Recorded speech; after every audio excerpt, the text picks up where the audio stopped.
What if I told you that some of the foods on your plate in America would actually be banned across Europe? Sounds surprising, right? From bright-colored candies to everyday sodas, the US and Europe have very different rules when it comes to food additives. And the reasons behind it are not just about taste. They're about health, safety, and what's considered acceptable for the human body. So stick with us, because by the end of this video, you'll know exactly which ingredients are hiding in plain sight in the US, but are a complete no-go in Europe. First, let's understand, why do Europe and the US have different rules? Europe and the US don't just disagree on flavors or food culture. They actually think about safety in completely different ways. Europe follows what's called the precautionary principle, but really it just means, if there's even a chance this thing might be harmful, let's play it safe and keep it out. Basically, Europe says, better safe than sorry. Now in the US, things run almost in reverse. Agencies like the FDA usually don't step in until there's solid, undeniable proof of harm. It's more like, we'll wait and see. If it actually causes problems, then we'll deal with it. But the twist here is that a lot of food additives were approved decades ago under much looser standards. And they're still sitting on shelves today. And that's why the exact same candy bar or soda can look and taste different in Europe compared to the US. The BBC covered how California just passed a law banning certain additives. And CNN recently reported on the FDA finally banning brominated vegetable oil in 2024. Both stories basically show the same thing. America moves a lot slower on food safety than Europe. Then meet the additives that got everybody talking. Let's talk about one chemical that really shows the big difference between Europe and the US. TBHQ, tert-butyl hydroquinone. In the United States, it's tucked inside everyday snacks like crackers, chips, and even fast food, because it helps keep them fresh longer. Now here's where it gets interesting. Europe doesn't allow it at all. Yep, it's banned in Europe over health concerns. And according to a CNN report, research has linked high doses of TBHQ to issues like nausea, restlessness, and even vision problems. So while Europeans won't touch it, Americans are still crunching on snacks that quietly carry it. Now, right after TBHQ, let's take another one, BHT, butylated hydroxytoluene. This is an antioxidant that food companies love using to stop oils in things like cereal and chips from going stale. This actually sounds harmless enough, but here's the thing. While Europe only allows it under very tight limits, the US still uses it pretty freely. And here's where the debate comes in. Animal studies at high doses have raised concerns about its safety.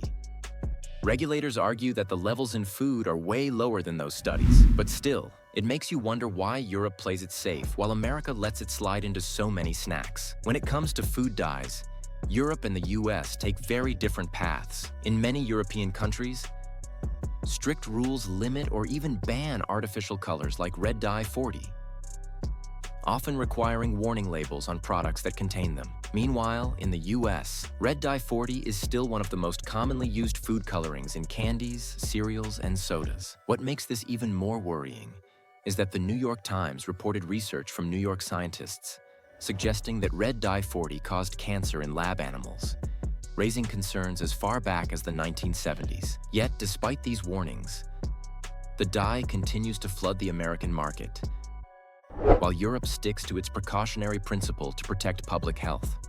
Now let's explore what's actually banned in Europe. Here's where things get even more interesting. While BHT, TBHQ, and Red 40 aren't totally banned in Europe, other additives are. Let's check the two big ones. According to research published in Time magazine, titanium dioxide is one of those food additives that looks harmless but isn't as simple as it seems. This chemical is used to make foods and drinks look brighter and whiter. So that shiny look you see in candies, cupcakes, or even ice cream often comes from this. In the United States, the FDA still says it's safe, but Europe banned it in 2022 after reviewing thousands of studies. Why? Because research suggested it might damage DNA and cause chromosomal problems. Experts even warn that it can build up in the body and possibly affect the immune and nervous systems. The surprising part is that while Europe pulled it off shelves, in the US, it's still in many treats like Skittles, Sour Patch Kids, Hostess cupcakes, and birthday cake ice cream. Now let's talk about potassium bromate. This is another additive that many countries, including the UK, Canada, Brazil, and Argentina, have banned. But the US still allows it in certain amounts. It's mainly used in breads and baked goods to make the texture softer and fluffier. But here's the problem. Studies have linked it to cancer and gut issues. In fact, as far back as 1999, the International Agency for Research on Cancer called it potentially carcinogenic to humans. Even with that warning, you can still find it in some breads, frozen pizzas, and baked snacks in the US. It really makes you think about how differently countries treat food safety, doesn't it? Let's compare the two systems. Why food rules aren't the same everywhere. Here's the simple difference. Europe likes to play it safe and restrict first, while America usually waits for solid proof before making changes. That's why a bag of candy in Paris might look more natural, while the same brand sitting on a shelf in Chicago shines with bright artificial dyes. But sometimes it's not the whole country that sparks change, it's individual states. Take California, for example. When they introduced stricter rules on food additives, companies didn't just create a special recipe for that one state. Instead, they reformulated their products across the entire United States. Why? Because it's way too expensive to make different versions for different places. And that's how local rules and consumer pressure can end up pushing national standards closer to Europe's. Should you really worry about these additives? Here's the honest answer. Science makes one point very clear. It's all about the dose. Eating a cookie with BHT or sipping on a soda with Red 40 isn't going to make you instantly sick. Regulators in the US actually set limits to make sure the average person's intake stays well below the dangerous levels scientists have seen in lab studies. So in the short term, you're probably fine.